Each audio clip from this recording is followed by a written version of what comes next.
माट विधानसभा से आम आदमी पार्टी के प्रत्याशी के तौर पर चुनाव लड़े किसान नेता रामबाबू कटेलिया की देश में एक वरिष्ठ किसान नेता के रूप में पहचान है। अपने आंदोलनों के बलबूते तत्कालीन यूपी की बसपा सरकार को हिलाकर रख देने वाले रामबाबू कटेलिया ने विधानसभा चुनाव में अपनी हार से आहत होकर ईवीएम मशीनों में गड़बड़ी का आरोप लगाया है।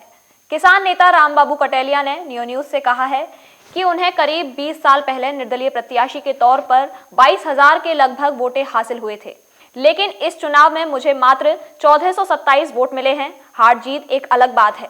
इस चुनाव में सरकार ने अपनी सरकारी एजेंसियों का भरपूर फायदा उठाया और विपक्ष को कमजोर करने का काम किया है।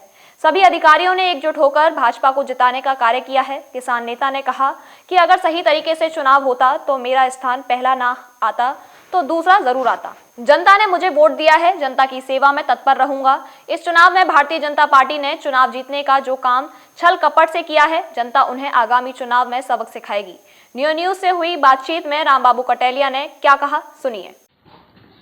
जिस तरीके से आपका अनुमान था चुनाव में और चुनाव में लड़ने का आपका मूड था, वो होना भी चाहिए, क्योंकि आपने पहचान बनाई थी किसान नेता के तौर पर और आप इस क्षेत्र के बहुत बड़े किसान नेता के तौर पर जाने जाते हो। लेकिन परिणाम में जो आपको मत मिले, उनका कारण क्या मानते हैं आप? मैं ये तो मान सकता हूँ कि मैं इलेक्शन हार सकता था या हार जाता, ये मैं मान सकता हूँ। जनता है, हमें कुछ लगता है जो चुनाव लड़ता है उसे सबको जीत लगती है, लेकिन 14 से 27 वोट ना, ये मेरी समझ में नहीं बात बैठती है। तो आप क्या मानते हैं? मैं मानता हूँ कि 100% बेईमानी, मशीन को हैक किया गया। का हमको जितना वोट मिला है वो सब ट्रांसफ़र हुआ है बीजेपी के प्रत्याशी को जो जीता है, और के लिए तो ट्रांसफ़र होने का कोई मतलब ही नहीं है। भाई सरकार उनकी, शासन प्रशासन अधिकारी सब उनके, गठबंधन प्रत्याशी को और बसपा प्रत्याशी को हमारे वोट ट्रांसफ़र थोड़े होते इलेक्शन में। राजनीति से अलग हटके और इस चुनाव से पूर्व जाकर देखा जाए तो आपने कई आंदोलन चलाए हैं और आंदोलन ही रामबाबू कटेलिया की पहचान है। तो उन आंदोलनों में आपकी 10-15 हज़ार की भीड़ देखी जाती थी, लेकिन उस भीड़ का एक छोटा सा हिस्सा भी आपको वोट रूप में नहीं मिला। तो क्या आपका वर्चस्व जो कद था बड़ा, वो छोटा होता जा रहा है? मेरा कद छोटा बड़ा तो मेरे काम से होगा। काम मैंने कभी जीवन में बेईमानी नहीं की, मैंने कभी भ्रष्टाचार में विश्वास नहीं किया। मैं गरीब और कमज़ोर किसानों की मदद किया, तो काम मेरा कद तो कभी छोटा हो ही नहीं सकता है। नहीं, किसान आंदोलन जब चला टप्पल और बाजना में आपका, तो आप पर जेपी ग्रुप से रिश्वत लेने का आरोप भी लगा था। आरोप तो ऐसा है कि भगवान कृष्ण और भगवान राम को भी नहीं बख्शा लोगों ने। कोई देश में आज तक बताए को महर्षि दयानंद को 70 बार जहर दिया, उनसे बड़ा समाज सेवी कोई हुआ है? आज तक जितने भी महापुरुष हुए, कोई आज तक इस समाज ने बख्शे ही नहीं।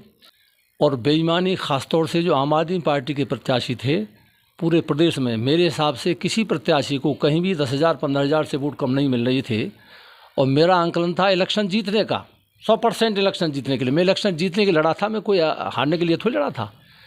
मुझे जितना 14-27 वोट मिले, इतने तो नोटा पे पड़े। माट विधानसभा में नोटा पे। अगर बात करें क्षेत्र के लोगों, अगर बात करें क्षेत्र के लोगों की कटेलिया जी, तो कुछ लोगों ने तो आपको श्याम सुंदर शर्मा की बी पार्टी बताया था कि श्याम सुंदर शर्मा के कहने पर ही चुनाव लड़े हैं। लेकिन फिर भी तो 25 साल पहले जब आप बता रहे हैं चुनाव लड़े और 22,000 मत हासिल किए, तो अब आपकी जमानत जब्त होना तो क्या है? जमानत जब्त होना सरासर बेईमानी, मशीनों को हैक किया गया है और हमारे टोटल वोट ट्रांसफ़र करके बीजेपी को दिए गए हैं। बीजेपी की, हम कहीं भी पूरे क्षेत्र में घूमे, हमको कहीं भी ऐसा नहीं लगा कि बीजेपी जीत रही है। आपने पहले नंबर पर हम थे जनता के बीच में, जैसा हमें जनता को सहयोग मिल रहा, जनता को भाव मिल रहा था। और दूसरे तीसरे नंबर पर श्याम सुंदर शर्मा और ये लाठर, जो संजय लाठर है गठबंधन प्रत्याशी, जितने प्रतिद्वंदी चुनाव में उम्मीदवार बनकर आपके सामने या आप किसी के सामने उतरे, उन सब की सीधी फाइट बताने में श्याम सुंदर शर्मा से थी। सब प्रत्याशियों की सीधी फाइट। आप भी कहते थे कि मैं 1 लाख मतों से चुनाव जीतूंगा, लेकिन परिणाम बिल्कुल उलट रहे।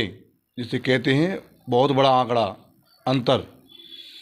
1 लाख का दम भरने वाले कटेलिया जी को मात्र 1427 वोटें मिली और किसी गांव में तो एक भी वोट नहीं मिली।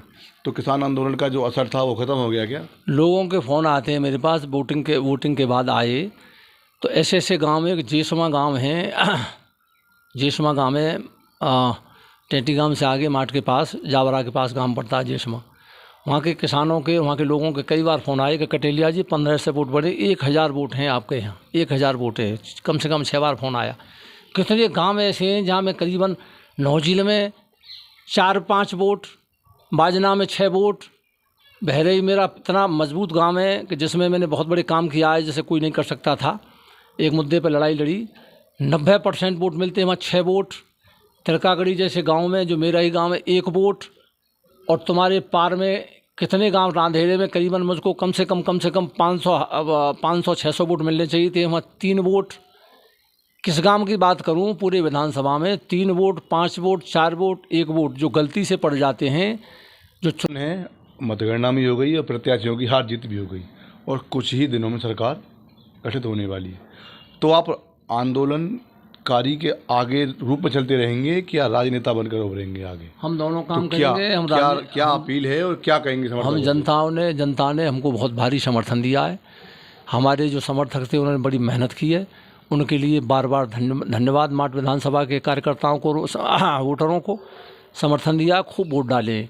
अब बेईमानी से कोई वोट हमारे बेईमानी करके हमारे वोटों को किसी दूसरी पार्टी में बेईमानी से वो भेज दिए जाएं और हमको इलेक्शन में हरा दिया जाए, इसका मतलब ये थोड़ी है कि जनता ने हमारा साथ नहीं दिया। बहुत ज़बरदस्त समर्थन किया जनता ने, मैं इसे मान ही नहीं सकता हूँ। और आगे भविष्य में हम जनता की सेवा करते रहेंगे और दोनों माध्यमों से सेवा करेंगे। आंदोलन भी करेंगे, राष्ट्रीय अध्यक्ष हैं भारतीय किसान कल्याण समिति के, उस संगठन से लड़ाई लड़ेंगे। और जब राजनीति का समय आएगा चुनाव लड़ने का और लड़ाने का, तो चुनाव भी लड़ाएंगे आम आदमी पार्टी से। तो देश में भविष्य इस आम आदमी पार्टी का है। और मैं अपने विधानसभा की बात नहीं कर रहा हूँ कि ये मेरे साथ हुआ, ये पूरे प्रदेश में हुआ है।